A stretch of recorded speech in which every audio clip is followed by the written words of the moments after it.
Music lovers, I have a great episode in store for you. Five-time Grammy-nominated producer, multi-instrumentalist, Professor Louie, who produced the band, as well as Graham Parker, worked with Leon Russell, so many different people. He has his own band called the Chromatics with a new album. We've got a special announcement. You got to watch this whole episode. There's so many things that I've learned, and I got an inside scoop. I'm kind of like a fly on the wall, and I want you to join the conversation. Come on, let's check it out. Hey, everybody. I'm really excited today. I'm always excited about my guests, but today is something a little bit more special. Let me give you a hint.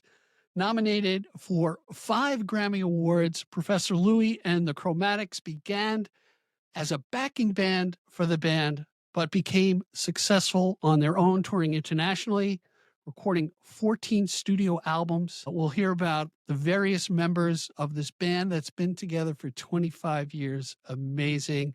I want to welcome to the Long Island Sound, Professor Louie. Professor Louie, welcome. Well, thank you so much for having us, Steve. I really appreciate being on your show and talking to somebody who knows about the music. And, you know, the one thing about having a band for over 25 years, really, is that there's a lot of history. And this last record is the 18th record. But, you know, so many people, there's so much internet information because, you know, that's what happens, right? That people don't, you know, when you're reading, you don't know which exactly is the most current. But this last record is the 18th record, which is amazing. Since It is amazing. You have 5 decades in the music industry, and I really want to tap into your insights on things. But let me just give a little bit of background. You're a multi-instrumentalist. I believe you studied piano, cello, and the tenor sax and the accordion. With my Polish background, the accordion was the mainstream of Polish dances in and around. right. I should wear my Polish sweatshirt. And you're the founding member of Woodstock Records, or Woodstock Records is our label. Yes, it is.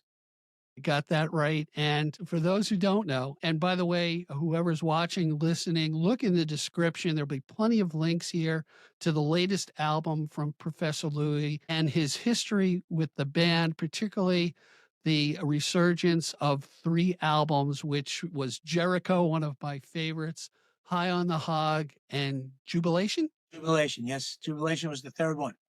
Yeah, and it's just amazing. I'm going to start with this, if you don't mind. Any way you want. All right. You have a blend of rock, blues, and gospel and American roots music. How did that kind of formulate into how you write songs and how do you perform out and about?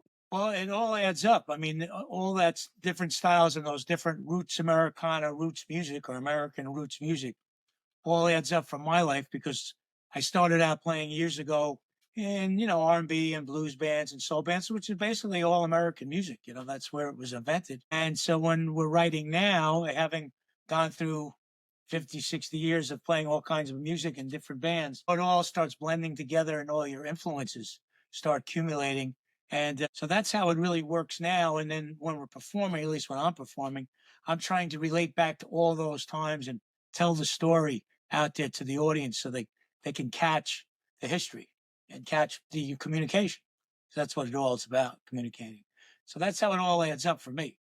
Yeah, it's what I found interesting is, one, I never really liked pinning guys down like, oh, what are you? You know, I'm a this or a that. But Americana as a catch-all takes the best of all these different genres and gives, at least me as an audience member, just a wide variety of music to take in. It kind of takes the guardrails down. But let's roll back the pages a bit. Okay. You were known, so you were a multi-instrumentalist. You apparently had music in and around your family, and you were known as a synthesizer player in the studio. Bring me back to that time and how you progressed from there with your journey. I originally started off playing Hammond organ. That was really I play piano. I mean, in clubs and bands, the Hammond organ was the popular, or Farfisa. Actually, Ace Tone. I might have been the first one, Farfisas and Ace Tones, and then graduated into humping a Hammond organ around. But the reason the synthesizers in the studio became important to me, when the disco era came out, and we've been playing in soul bands and R&B bands and rock and roll, But the disco era took over making a living in clubs quite a bit. Mm. And I really liked the music and I really liked the production of disco music, but I never felt I was a disco kind of musician Okay. live, just had a hard time with the outfits. I didn't fit into those outfits too well. I was a little heavier than I am now too. But anyhow, in the studio, what happened was since we had always been experimenting with synthesizers and I had been in the studio working somewhat as an engineer, at that time, playing out became sparser for me, making a living playing out. Of course, we Mhm. always had other jobs, but so when I moved into the studio and they needed somebody to program synthesizers and come up with drum machines or make tape loops because you used to have to cut tape and make Right. tape drum loops, I was right in there with that. So I started getting hired to play synthesizer and program drum machines and some pretty big disco records and in the studio in New York City and Queens. There was a studio in Queens I used to work in all the time in Douglaston, Queens, Workshop Recording, which was a great studio. Is Kevin that Kelly. Kevin Kelly? Yeah, good friend. Kevin Kelly. Well, tell him I said hello. I will. I Kevin was will. a great engineer. And actually, when I did a band record, which we could talk about another time, I brought to mix it at Kevin's, a band Oh, live wow. show. We could discuss that. But anyway, so I was doing a lot of synthesizer work in the studios. And that's what sort of got my interest also to start engineering to instead of driving a cab, and getting a side job as a Right. studio synth player. All of a sudden, I got my engineering chops together and worked with some great producers and great engineers to learn that trade. And it's amazing. It's almost as I look back at that, it's almost like you're a MacGyver. You have all this new technology that me that's a great sandbox to play in. It's a little bit easier now because things are somewhat programmed. Or they're old school guys who want to use certain technology from back in the day. When you said when you mentioned synthesizer, the first thing I thought about was the Who and how dramatic it was when they used Yeah. that synth loop, right? Yeah, well, they had the Moog and there was also the Mellotron. That can't forget that. That was an important. And I used to have a little Mellotron. Did you really? Yeah, Now, for those who don't know, tell me if I'm wrong. The Mellotron had like tape loops as you hit a piano key, and there was right? discs. Yeah, it would trigger the disc. Yeah. Well, there might have been different ones, so I can't say it weren't tape loops, but the one I had was different discs that went in it. Okay. All right. Originally, the synths that I started with were all monophonic. You couldn't play chords on them. Right. So it was Mini Moog and the Korg had a Moog, and there's a company called EMS, which was the most progressive electronic music instrument. And if you ever saw I think it was a Visit to the Middle of the Earth or Trip to the Middle of the Earth, Robbie the Robot.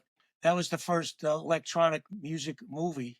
Must have Oh, been in the really? 60s. That was all EMS, yeah. And I had that exact synth, which was really cool. Journey to the Center of the Earth. That's all. Journey to the Center of the Earth. Yeah, Yes, and I'm yeah. trying to think of the. I think that was the name of the movie. But anyway, that was the same synth I had. So I would show up to sessions with those kind of synths, and people were really quite impressed. So now you were a Westchester guy, right? You were born I was born in um Peekskill, New York, which is in in Westchester. Yes, so yeah. Peekskill. So you worked around the New York City area. What drew you up to Woodstock? Tell me about that journey, that migration. Well, I went by the time I got to Woodstock because I was working in studios, Mhm. and at that point, Happy and Artie Traum. I don't know if you remember, they were great folk artists and had many records out on Columbia Records. Actually, Happy was the first bass player with Bob Dylan on one of the original records. Okay. They settled in Woodstock and brought Bob Dylan to Woodstock, actually, and some of the band. And Happy and Artie were great guys, and they were very open people. They're from the Bronx. Okay. And actually, Artie was a producer. He actually produced Aerosmith's first demos for Columbia. And Wow. he was such a novice at rock and roll, he didn't know they needed a bass player. But anyway, Artie was a great guy and he's a funny guy. Produced a Right. lot. So he started hiring me as a keyboard player and engineer. Okay. And one time he was working in his studio in Hurley, New York, which is still the studio I have, which is 5 minutes from Woodstock. Yep. He said, "Come on up and help me out playing and do some engineering." And so that got me into the Woodstock area. And that must have been, around 82, 83, Okay. somewhere in that area. I had been in and out of Woodstock for years because it was always a great musical place to go to. And I had friends that lived in Woodstock. So we'd go up there and the very first Woodstock festival, which was called the Sound Outs before the real big one, that was held pretty close to Woodstock. And it was on my friend Larry Packer's property, who was in Cat Mother and Jimi Hendrix and all those people. We were all there. It's But but that was what brought me up to live up there, was Artie Trump. it's such a unique it's a beautiful area of upstate New York for those who are listening outside of the New York area. You got New Paltz up there, and there's this, freewheeling vibe that goes on there with the arts, and I've made many trips up all the way up to Hudson, New York, and on down, and it's still a great place. It's still got a great vibe to it, and a lot of great music around as Tremendous well. amount of great musicians and all different styles of music, which is what really attracted me to Yeah. hang in Woodstock. You had Charlie Mingus lived there, and Jack DeJohnette lived there, and Don Cherry would be there, and then you got the band guys, and you got all kinds of, Jimi Hendrix lived there for a while. Johnny Winter was close to there, and Oh, wow. now you got Mercury Rev and people like that living close by, and so it's still a great creative area, which is why we pretty much settled here. I want to talk about your band, the Chromatics. Thank you. And, you began as a backing band to the band, and then you evolved into a touring and recording band. Tell me how that came about, because I think it's a fabulous story. Well, when I got the job with the band, and it really was a job, the band, Okay. it wasn't like, a salary on the job. I just hung out there every day with those guys, every single day I could, which was just about every single day for 15, I don't know, 19 years. I don't know. But what happened was when they would go out on, we hadn't been making records yet, right? Okay. And the best band in the area of Woodstock, which I joined, was called the Crows. All right. Okay. So at one point, the band started thinking about recording again. And that must have been around 87, 88. Levon had done solo records and Rick had done solo records, but they wanted to start thinking about regrouping the band and putting the band back together again. And of course, couldn't do it. They didn't want to deal with Robbie, the songwriting. So Right. the people started sending in songs. And so what I would do is I took the best band of Woodstock, which was the Crows, Okay. and we go demo the songs up. And then when the main band, the band would come off the road, because those guys were always playing, I'd play them all the demos. So it sort of became the demos for me to present to Levon, Rick, and Garth, and Richard when he was alive. Right. The songs that people were sending me and saying, this wouldn't be a bad song to check it out, see what you think. And so we sort of became the demo of the band world, like the minor league team of the band. And Levon and those, because we always use where they have the Rambles now, we always use Levon studio quite a bit. Right. And so that was the clubhouse. Levon's place was the clubhouse, wasn't open to the public.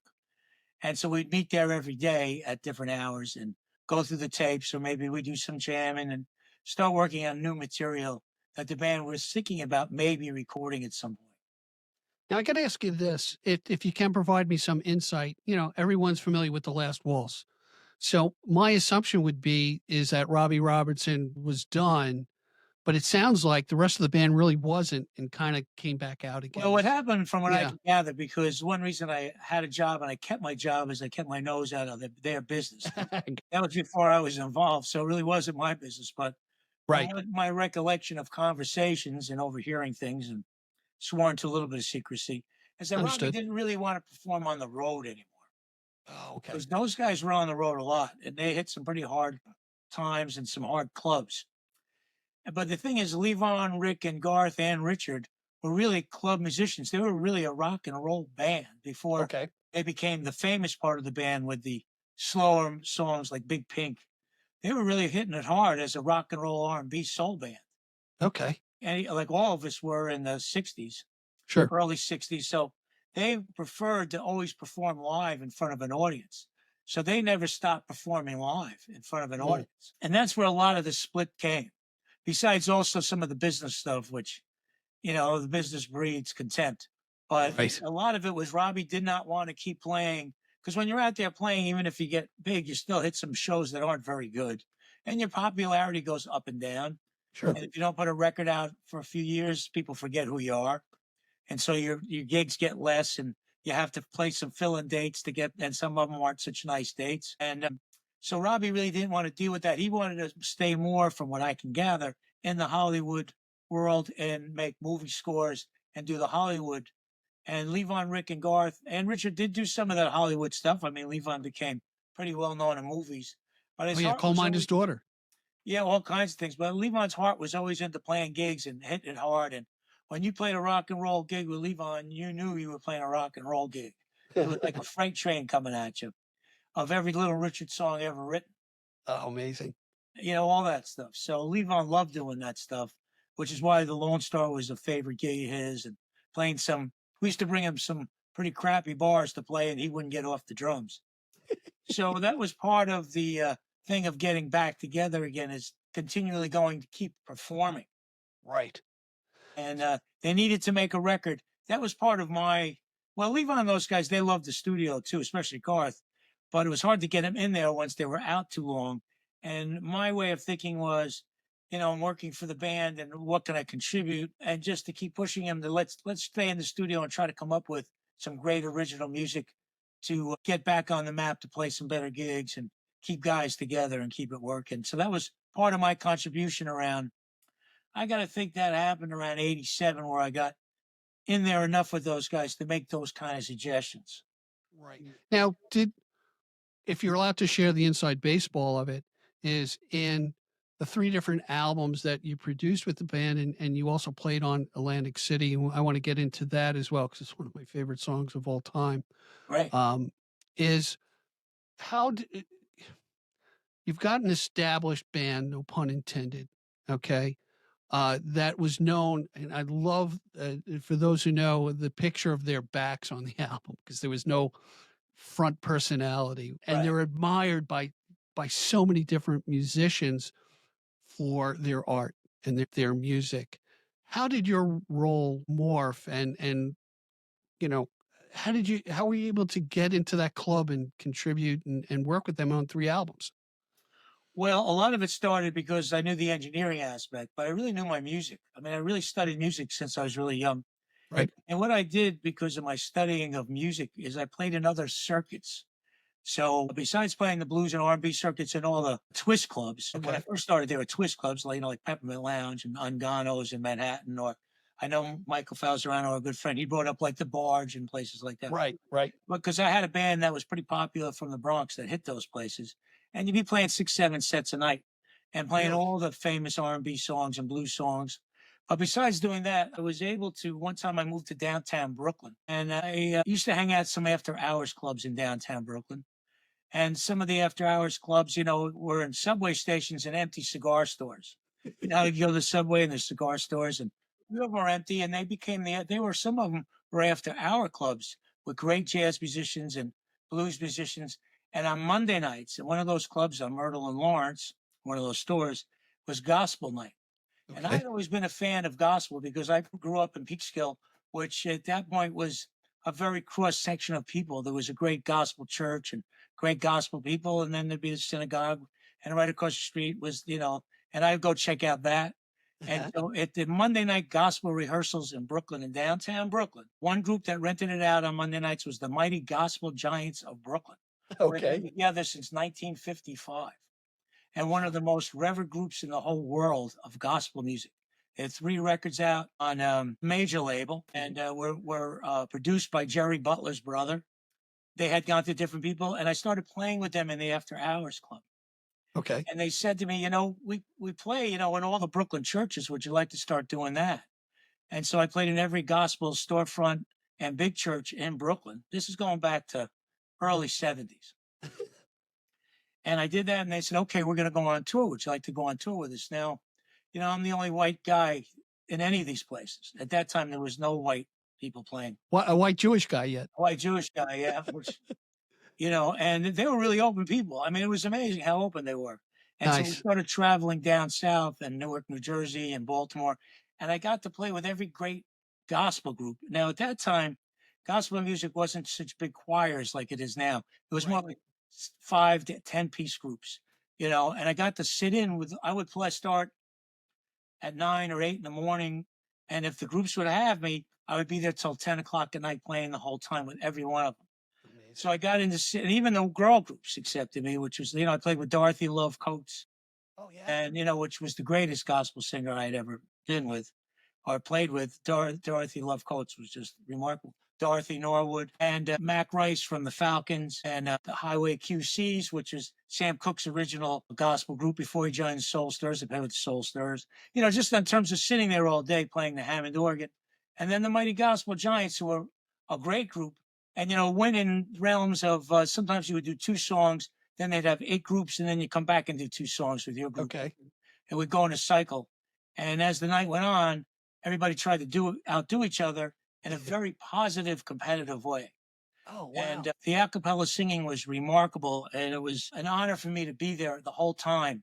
I never questioned anything at all, ever, about anything, and just asked as many questions as I could and tried to stay out of the way of all the singing and got to play, I don't know, maybe with 50 to 75 of the greatest gospel groups. So Wow, these amazing. people were really famous in their world. I mean, sometimes we would play churches where could be 2,000-3,000 people show up. Yeah, sure. And, you know, like Mahalia Jackson would be the headliner, you Oh, know, wow. and, you know, I used to watch her piano player all the time, or I'd watch James Cleveland play piano. Mhm. You know, we couldn't get any better than that, except for Mahalia Jackson's piano player. But, so I'd watch that. So that finally ended for me after about 7, 8 years of doing it because the gospel circuit slowly but surely of that group sort of fell apart and became choirs. And I still go to Baltimore every now and then and play with a choir. I play with one of the best church lady piano players down there.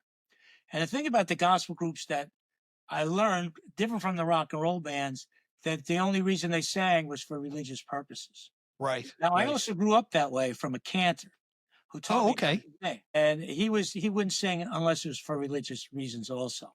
So I had that under my belt where I knew what that was about. But going to the band, so I had been these gospel people and the gospel groups were very famous in their own world. All of them had records, you know, and I played on a lot of gospel records. So by the time I got to the band, I had already worked with actually the greatest singers alive ever, because Okay. most of the great R&B blues singers that you love, like a Sam Cooke or a Wilson Pickett, they came from the gospel field. Sure. And there were a lot better singers in the gospel field than they were Mm. because they Wow. learned from those guys. Right. You know, that's really the truth of the matter, you know. You know, And so there were these other people that were in the gospel field that didn't want to sing in the pop field because the only reason they were supposed to sing is because God told them they should only do it for God. right. So for instance, there was a singer by the name of Luke Singleton that was from the Falcons, and he took Wilson Pickett's place in the Falcons when Wilson Pickett left to have hits. Okay. And Luke Singleton might have been one of the greatest gospel shouters ever in history, besides James Cleveland, Wow. because James Cleveland never crossed over. And same thing with the Highway QCs. There were guys in the Highway QCs that didn't cross over when Sam Cooke crossed over. So, you know, I had been with these people. And so when I was with the band, I Mhm. already been with people that were extremely famous. It was like a training ground, you know. I didn't know Yeah, it at the sure. time. It gave you cred.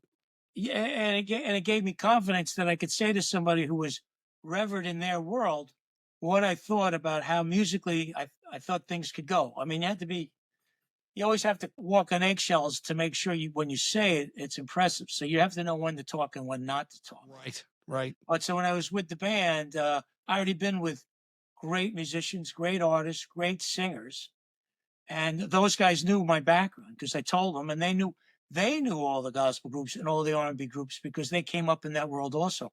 Plus, there was another angle from what I had done. I had studied with the greatest jazz players in the world at one point Oh, wow. because I also took advantage of New York City's jazz interactions, and I studied piano with Barry Harris and people like that, you know, Mhm. and all because you could go to 57th Street during the weekdays. You can go to Henry Street Settlement. You can go to, I studied with Billy Taylor. You can go to the Jazzmobile and study with Billy Taylor. Mm. And you can go to the Brooklyn Museum and study with John Coltrane's bass player. And I got friendly with a great piano player called Rafiq Rahim, who was with John Orr, who was Thelonious Monk's bass player. So I would go to gigs with these guys and Okay. help them out. And once in a while, they would want to take a break and not come back. So all of a sudden, because, you know, it was a crazy world. And all of a sudden I find myself playing with Thelonious Monk's rhythm section, you know, so I'd already been part of that world also, besides the gospel world and the great R&B. That's what I say. I ended up instead of trying to make it like a lot of musicians were doing in those days and auditioning for record companies, I was out there just learning how to play music with real people. Well, what's amazing, Professor, is man, how that opens up your talent and your exposure thing, particularly when you say, you learned under so and so and that. I think that's fantastic because you don't get labeled, you don't get typecast. Well, learning music from seeing the actual people in their own element, like playing the gospel gigs in a storefront church Mhm. with people getting the Holy Ghost. You don't see that too often. And it's the real element, or playing in a soul band on the fifth set at night, in a rough club, but a 10-piece band playing stuff like that, or going to a jazz room and, hanging out with the real guys who were writing and that's all they were doing. Right. It opens up your mind to a whole other level of things, and seeing the greatest musicians, how open they were to teach you and show you things and not being jerks or thinking they knew something. As Muddy Waters once said, if you got something good, keep it in your pocket until you see the right people to tell. Great line. Great Yeah. line. Yeah, he was a good guy. Hey, Professor, let's do this. I just want to take a quick break. Uh, and I want to expand upon that tutelage aspect and also talk about your songwriting with Miss Marie. Yeah, I'd like to get back to the current world, but this is the background, so it's going to discuss. But the band were open people like that. Like Levon would show me things. He'd take me aside. I mean, I rode the band bus with him for years. Uh, Each one of those guys would take me aside and show me things that they knew, because they also had, unbelievable experiences in life as musicians. I heard this anecdote. Tell me if it's true about Garth Hudson. I think it was in the documentary with Martin Scorsese, where Garth, is making them pay him for lessons because he wanted to report back to his family, and he was quite the accomplished guy, obviously. Yeah, there is a truth to all those stories, and of course, they're all based on truth, and Right. writing upon writing. But Garth and I were best. I produced Garth's only solo record, Oh, which was okay. quite a feat. And Garth was one of the greatest musicians in history ever. It was remarkable what he can do in all the great records we did. If you ever hear his record called "Sea to the North," it'll probably take another 100 years for people to catch up to it. But Give me the title of that again. "Sea to the North," Okay. let's "Sea to the North." Hey, we would be remiss not to mention because we're the Long Island Sound. You're coming to my father's place in June, isn't that right? That's right. Thank you for bringing that up, because we really want to have people get to see us. So we're going to be at my father's place Friday, June 27th in Roslyn. And it's interesting playing my father's place because I've played probably every incarnation there has been. Right. And it's great they're still going. And we did play this one in the hotel a couple of years ago. And Okay. so we're coming back again. And I'm really looking forward to, because we've always enjoyed the Long Island audiences. And we don't play in Long Island that often. We get help Right. from all the radio stations there. And, yourself helping us with the Long Island Sound. I mean, it's great to have us on. So June 27th, Friday night, my father's place. And they always ask us to play a lot of band songs, and we will.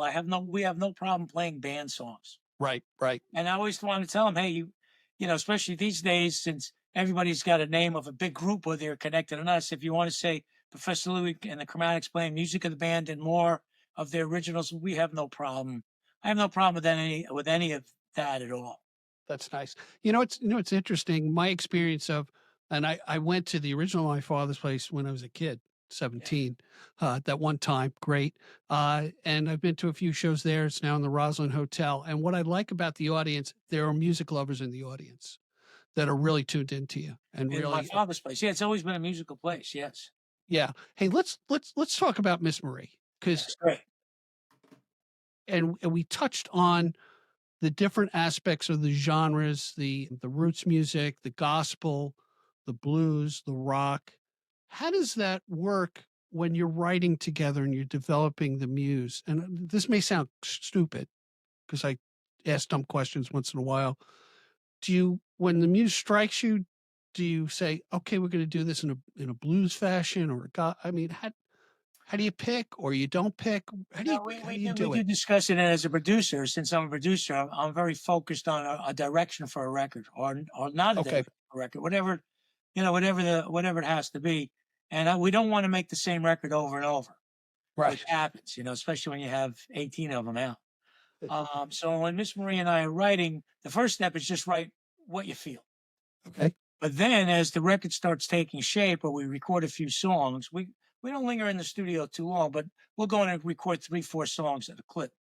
And when we say, that one comes out pretty good, and this might be the direction of the record itself, we'll start tailoring the pieces of music that we wrote towards what the direction of the record or the CD. You can still call it a record because it is a record of music, Right. Right. the history of the music. So that starts dictating the styles. And so if we decide, this is going to be a little more of a blues record, then we'll start trying to come up with some of the bluesier feels. And if a song isn't working for that, no sense putting a square peg in a round hole. Don't Right. force it. We'll just move on because we could write a lot, which is good. We really can write a lot. And fortunately for me, with Miss Marie, she's been with me for most of my musical life. Okay. And she's observed a lot of the shows because I would take her to a lot of the gigs I played, whether she was performing or not. Okay. Show up every now and then just out of curiosity or to learn. So she knows the history, even with the band. She came to, I mean, she never rode the band bus. I wouldn't allow that, but did come to a bunch of band shows and ended up singing on band records and playing on the solo records of Levon, Ricky, and Garth. Oh, wow. So she was Interesting. part of that world also and contributed a little bit in the writing. Sometimes when the guys would get a little bit stymied, we'd all be there together. She would contribute a little bit. Well, you know what? It's what I love about that dynamic is the male female dynamic of songwriting because we come from different perspectives. And I remember I did a speech class, and that's I had a lady who was teaching me public speaking, and she so cued into saying, "This is your audience. You're talking to the wrong audience, and I'm going to give you a woman's perspective on what you're saying." And Well, it was yeah. it was so valuable in the developing of the talk or whatever that I Well, it was. is important to have another total perspective. Like Miss Marie's much more conservative than I am with her way of thinking. I do stuff she would never want to do or think of doing. And then when she Uh, says, that's not a bad idea. But then I also have that pullback of, okay, well, let's take a ride to Lexington, Kentucky to go do this one show. And maybe we better book some other things in between. A voice of reason is always good. But I want to bring up one person I forgot, Tom Curiano, another okay. drummer that plays with us. I got to bring him up because he was Garland Jeffrey's drummer, and Garland Jeffrey and I are good friends. And so Tom Curiano also helps us fill in. I got to, any of these guys who hit the road with us, I really try to always give them credit and bring names in because, it's important. Yeah, and you know what? All the dates that you're doing, it's so great to have a bullpen to pull from. We have to because Marie and I will go on the road, or I'll go on the road, and luckily Frankie C always seems to be up for. But sometimes people have personal, everybody's got personal life. Right. Sure. We gave up our personal life 50 years ago, but there's a song called "Endless Highway" by Rick Danko, and that's the first song I teach anybody to play and sing the lyrics. But besides an endless highway, people have lives, and sometimes they just can't make all the shows and want to Right. keep a home life comfortable. So it's good. So yeah, so it is good to have people know your material and play with you. But luckily, most of the time, the core band wants to be there and feels left out if they're not. So we're lucky that way. You, But you know treating what? people correctly is a smart thing on the road. One of the things I want to touch on what you said in the developing and pulling an album together, we still call Yes. it an album, is, and that's what I loved when I was a kid listening to an album. There was that thread through every song, Yes. side one, side two. And I think some of that is lost in, I'm being critical now, in some of the younger people producing music of shoving out an EP, 3 songs, bing, bing, bing, bing, bing. And I kind of miss that. I kind of miss that thread of a story that's being told by weaving these different, and especially choosing, all right, we're going to kick the album off with this song and we're going to end with that song and the threads that go. I think there's a certain, as a producer, there's a certain art to doing that. Well, as a producer, I've studied the history of records, starting back in the singles of Okay. 1915. And I've studied it, and different periods of time breed different ways of making records Hmm. in terms of the orders of, because at one point, let's just go to rock and roll for a minute. In the Okay. 50s, they were singles. People put out singles, jukebox records, Right. and then they Yeah. would compile when you had enough of them into an album. And then there was a point with rock and roll where you would stack it up where you put your couple of strong songs first and everything else was a throwaway Okay. on the album. Then there was a point where the album started telling stories like Sergeant Pepper's or the Moody Blues, where the albums had true threads to it, and one song wouldn't work with the rest of the record so well. Mm. So now we're at a point of time where now, like you say, young kids are the way the record industry is. Now it's back to singles again because everybody releases one song or two songs as a stream. But going away from the actual music business of doing things and not falling into the the trap of just doing things for the music business and doing things for music's sake, the business of music instead of music business, then we're up to a record where you really want to have the listener have an enjoyable experience from beginning to end, if they have enough patience to listen to a record from beginning to end. Right. And these days it's harder. So we try to keep our full records down to 40, 45 minutes for that purpose. I see. And like the latest record we did, Crawling Around, what I wanted to do was have our own original music for sure, make it upbeat because I want people to feel good. Okay. And sort of close it out with a little more of a family kind of song, All which right. we have called Steadfast and True. But because of the way the live shows are going, sometimes if you just play, and I did keep in mind when we made our new record, Crawling Around, and we put compiling songs, to have a couple songs that be like stepping stones. Like when you play a live show, you play a couple of your songs, and then you may want to play a song that people know. Right. It sort of gets them, it's sort of a means to an end. It gets them to play Re-engaged. song they don't know, engage them. So why don't we make a record, a full record that's like that? So let's start off with our own original music called Elevate Yourself, which is really working out great. And now let's go to somebody I produced. Well, let's pick a song of somebody I produced. So there's a story behind the song and somebody I've learned the song directly from. So Commander Cody was my first choice. Right. I made a lot of records with the Commander and played with him. And so we did Too Much Fun because we also Bill Kirchen, played with Bill Kirchen, who wrote it with the Commander. So that became number two. I said, well, then from there, let's move on to some more original songs. So we have some more originals. And then I said, let's move on to a band song. And so that way, when we're playing the live show and we want to play the record down, they're built into the record. They're built into the show. So we did Rag Mama Rag because that was Levon's favorite song to play. Yeah, yeah. One of his favorites. I mean, whenever we did a show with Lee, especially when he would do his own show, because we once had a band called Levon and the Chromatics. Right, right. He's one of the original. Yeah. And Levon would always want to play Rag Mama Rag. So that's when we did that. And then, it's nice to have an instrumental on every record. And when I drove a cab in Manhattan, there was a guy that always intrigued me on 57th Street standing there with a big Viking outfit. Okay. If you ever saw him. He was pretty well known in that 57th Street region. Okay. And, he didn't look like a guy who had much money. So when I drove a cab, when I had make enough money and I could put mileage on without reporting in mileage, I'd stop and ask him if he wanted a ride. Right. Like that kind of guy, you should help him out. Big guy staying in a Viking outfit. And it turns out his name was Moondog. He called himself Moondog. Right. And I started asking him, and he said, I'm really, he said, what do you do, driving a guy? I said, well, I'm a musician and I'm trying to make ends meet. I got an apartment, I got to support it. Right. He said, well, I'm a classical composer. Come on. Yeah. And he said, and actually, I have records out under the name Moondog. So he handed me a record. He handed me a Moondog vinyl in those days.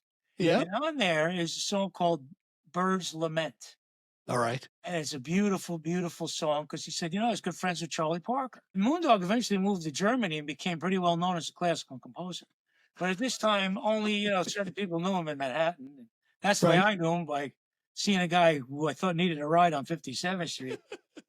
And so now we're going, years later. So let's record Bird's Lament by Moondog. And we'll do it with the accordion and Hammond organ, with the Chromatics. And I'll use my friend Larry Packer, the violinist, who is, a guitar player in Cat Mother, who Jimi Hendrix produced Larry's records when Larry was the lead guitar player at records. Wow. And, Larry was the violinist in The Last Waltz. Okay. So I said, let's use Larry as the lead instrument with the accordion. And so we put that on the record. So the Moondog, so Bird's Lament is on the new record also, which is great. Now Moondog used saxophones because he wanted to do it after Charlie Parker, but I wanted to take Sure. it with my people. So we took liberties, but still gave him credit for the song and the writing of the song. And, Luce Harden was his real name. And he was an interesting guy. He grew up somewhere in the Midwest or the West on Indian plantations, Indian reservations. And so he used his drum beats of sitting around in a circle with drum beats. It's a pretty interesting track. It really is. So anyway, we did a couple more originals, and then I produced Graham Parker. Okay. And Graham there was one song of Graham's that was a nice political song that fits in today's life perfect. Okay. And I said, let's do Graham's, and Marie sang it. It's sort of like a Bob Dylan rock and roll song, but it's Graham, called Stick to the Plan, which I Okay. think is something we all should do, stick to your plan. Very apropos. So we Absolutely. recorded that. So that's in there. And then we ended up with a couple more of our original pieces of music. So the new record, that's how we came up with songs in the order of how to do the new record. And when we ended up, I know, Leon Russell, because, we Oh, worked okay. with Leon Russell, right? All right. And Bob Dylan. So, Okay. because being with the band, you see all these people. Wow. That's the thing, because we used to work festivals with Leon Russell, or we used to, hang out a little. He would come to Woodstock, we'd hang out with him. And of course, with Bob Dylan, we did Madison Square Garden, the birthday parties and stuff like that. Oh, amazing. And so I said, let's do a song. And Leon brought this up to me years ago. I once produced a song of Bob Dylan. We didn't really quite finish it, called Watching the River Flow. Okay. So I said to Marie, that would be a great song for you to do. We'll make it more R&B, sort of like Leon's version, but we'll finish it. He had it out, but it never quite seemed done to me. And Leon Okay. sort of reiterated that to me too. And so we ended the record with that song, Watching the River Flow. Amazing. It's great. And then we put a bonus track on of a Christmas song, because I like doing Christmas songs, and it comes around every year. So that's sort of like 10 seconds later, if you stick around, you'll hear the Christmas song. You know what, Professor Louie, this is such a great segue. And I have a note here about, I want to talk to you about how you got Atlantic City from Springsteen. Prior to me hearing this song with Levon playing the mandolin, I didn't even knew he played the mandolin.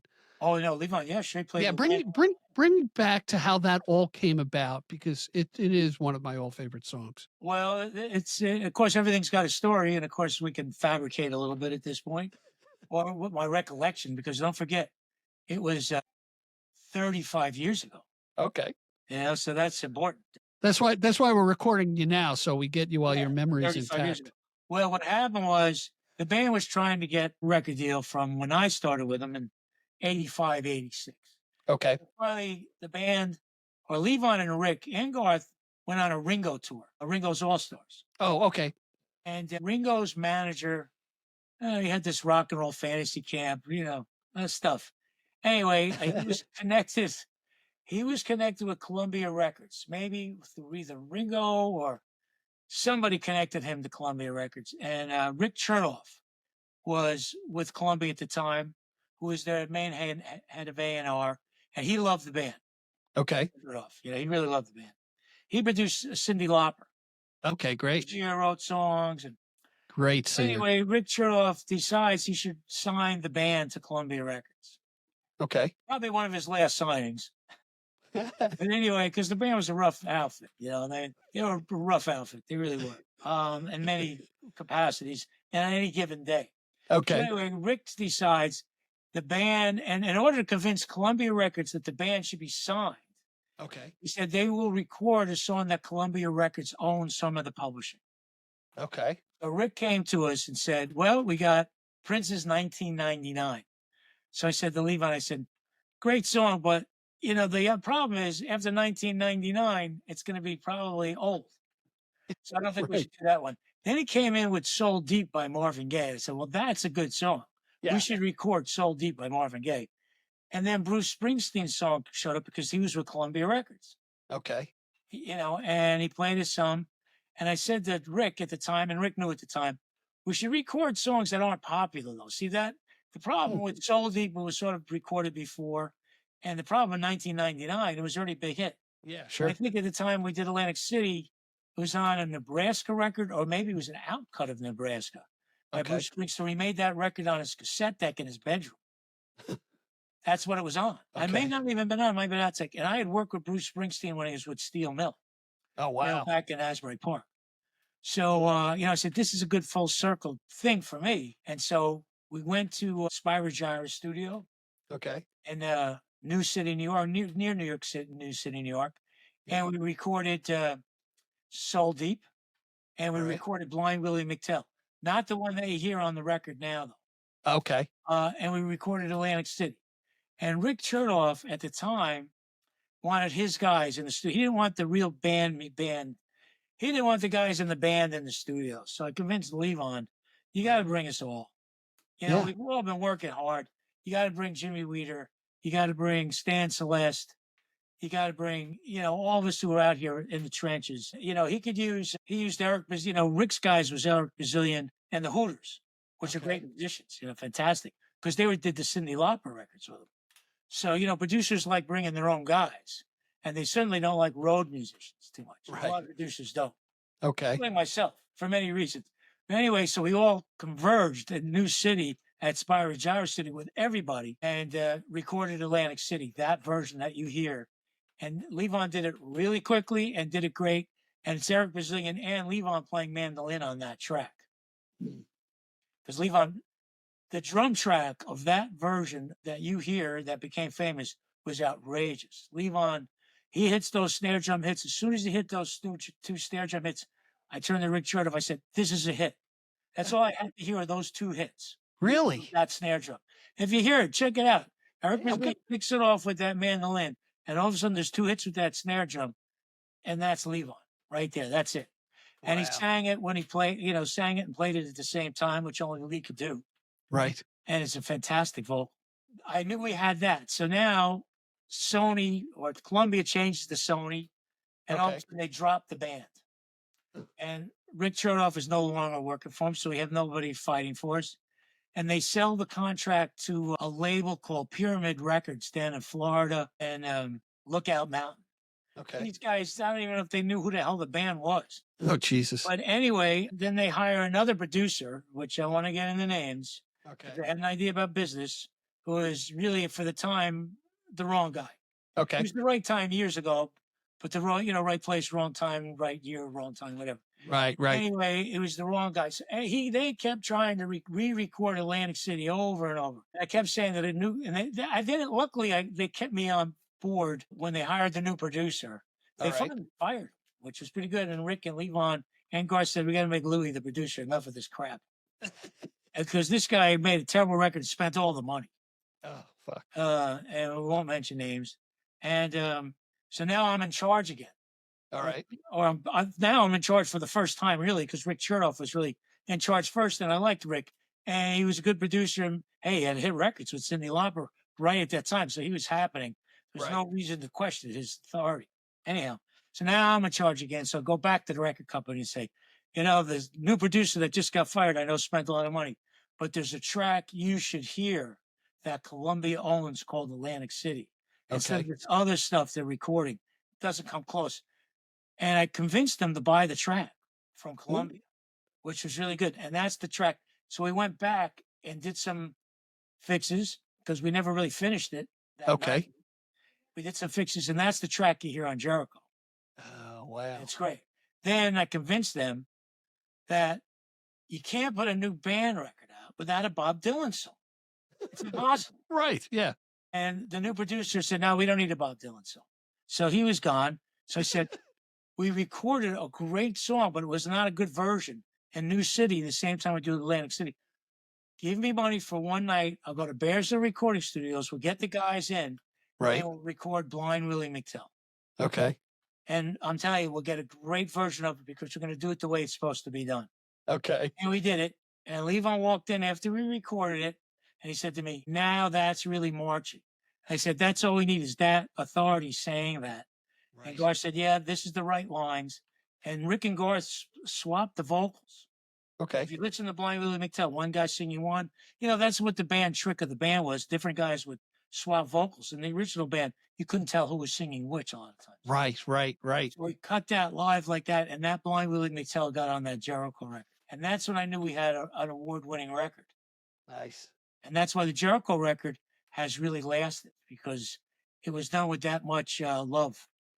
And I Yeah, thought, it's on my playlist, and it does have that staying power. yeah, forever. Well, it's like when you, not to put Pat Boone down, but if you're going to listen to, I'm Walking by Pat Boone or I'm Walking by Fats Domino, which one do you hear now? Do you hear the Fats Domino version? I mean, Right. the authenticity. You Right. want authenticity on recording all the time because that's what outlives everything else.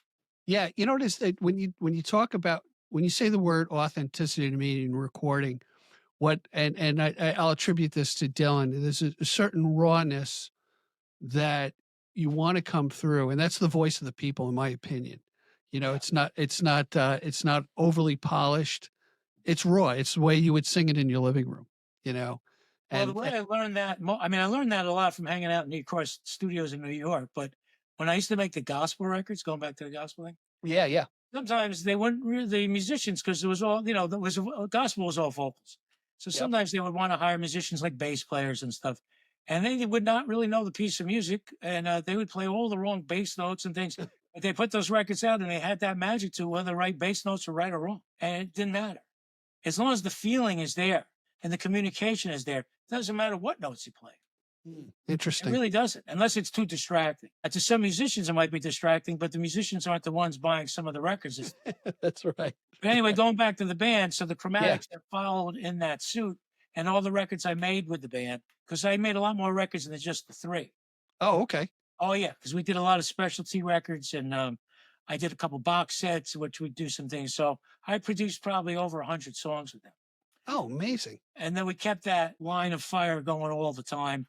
And that's how the Chromatics make their records. And I'm proud of all the Chromatics records and songs. Of course, I don't have the band guys, which made it that much more special. Of course, on the first Chromatic records, we did have the band.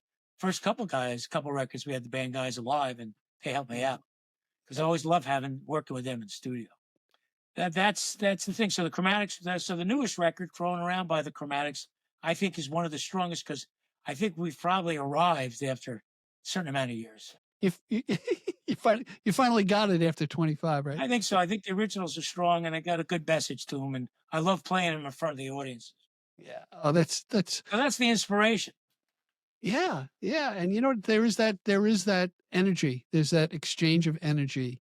And I can only say that as an audience member. Yeah. And when you're playing them in the studio, you play them once or twice and don't beat them to death. And the other thing that be learned from working with great recording artists, don't beat anything to death. You play it 2 or 3 times.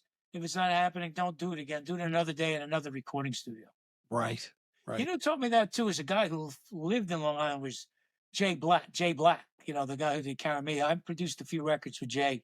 Okay. And he was into that because he had that big voice and was a fantastic singer. I mean, no matter what anybody else says or thinks, Right. that guy could sing. And when we go in and record some new songs, and I tried to get some new originals out of him, which we did get some good ones. If it wasn't happening, he'd want to move on as quickly as possible. He had a little patience anyway. He'd want to move on as quickly as possible. And it was a good lesson to be learned. Yeah, excellent. Well, I tell you, Professor, and I said this when we started, I was tickled pink to have you on the program. I think it's just the tip of the iceberg. I really want to have you come back. We're going to see you at my father's place in June. I want to remind the audience, look in the description, you'll see all the links for all the different albums and social media for Professor Louie. And man, what a pleasure. Thank you very much. And I'll guarantee that will be our only show on Long Island. Oh, okay. From now to then, yeah, because I like playing regional shows so people, they're not seeing you everywhere. We do a little more up where we live because it's easy. But so my father's place will be a very special show for all of us. Wonderful. All right. We got an opening. I know we have an opening act. But anyway, we really hope to see the Long Island there and the Long Island Sound. When I first heard about the Long Island Sound, I thought maybe we were going swimming. I didn't know. But I'm glad to see you doing this, Steve. This is great. Long Island is a source of great music and people, musicians and audiences. You know what? I'm going to take a page out of the lessons that you taught me today is by getting involved with different people and being open to things. It certainly enriches your life and brings joy to your life. Yeah, it does. And the thing that a lot of people avoid, which I think is wrong, is staying with some local people always. I mean, you want to be national and keep the shows national, interview national people, but you got a lot of good local people in your backyard. And some of these radio stations or promoters, they ignore that, and I think that's a huge mistake. Maybe Yep. more talent is in your backyard, you know. So I agree 100%. I always refer to it as the wellspring of talent, and I do not run out of guests that I'm trying to get. Long Island's full of great artists that have been around for years and great new artists. Yeah, agreed. All right, everybody. Until next time, as I always say, be generous with your joy, keep your spirits high. Like today, let the music take you on a journey. We'll see you soon. Thank you so much, Steve.